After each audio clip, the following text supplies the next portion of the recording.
اس سے پہلے جیسے ہی یہ وہاں حکومت تبدیل ہوئی تھی تو اس کے بعد سے ہم دیکھ رہے ہیں کہ آفیشیل سیمی آفیشیل قسم کے ٹورز بھی ہو رہے ہیں. پاکستان سے لوگ بنگلہ دیش جا رہے ہیں, بنگلہ دیش سے لوگ پاکستان آ رہے ہیں, چاہے ان میں ریٹائرڈ آفیسرز ہوں یا صحافی ہوں جو کام کر رہے ہیں.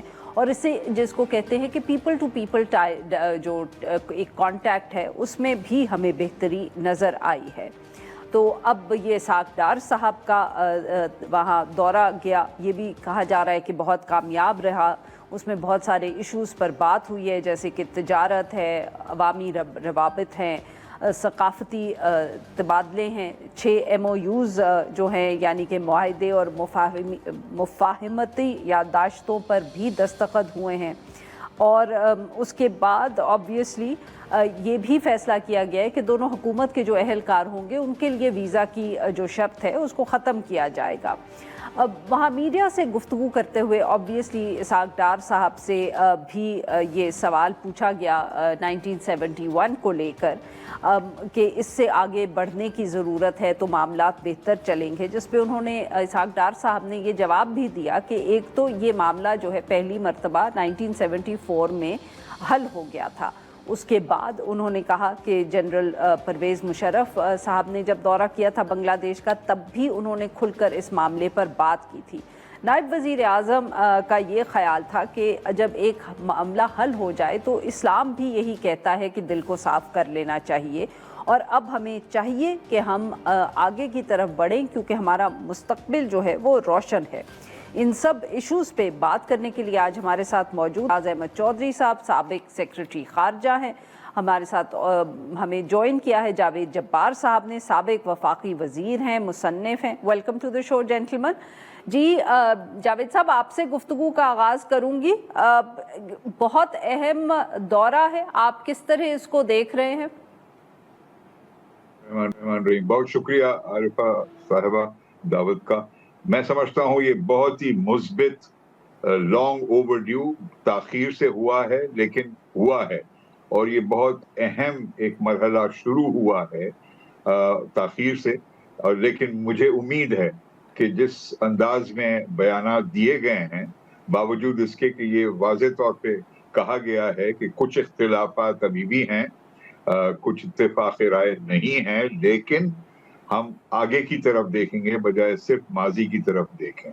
تو دونوں جانب سے یہ جانتے ہوئے کہ کچھ ایشوز 71 کے بارے میں ابھی اس پر گفتگو باقی ہے, اتفاق رائے ہوتا نہیں ہوتا عنقریب یہ ایک الگ بات ہے, لیکن گفتگو سب سے اہم بات ہوتی ہے. مذاکرات یہ جاری رکھنے کا باوجود اختلافات کے یہ نشاندہی کرتا ہے کہ تاریخ میں بھی ہمارا رشتہ 71 سے پہلے کئی دہائیوں سے تاریخ میں بہت ہی ایک پختہ رشتہ ہے جو کہ جا کر 71 میں اتنی بری طرح اس کو متاثر کیا گیا.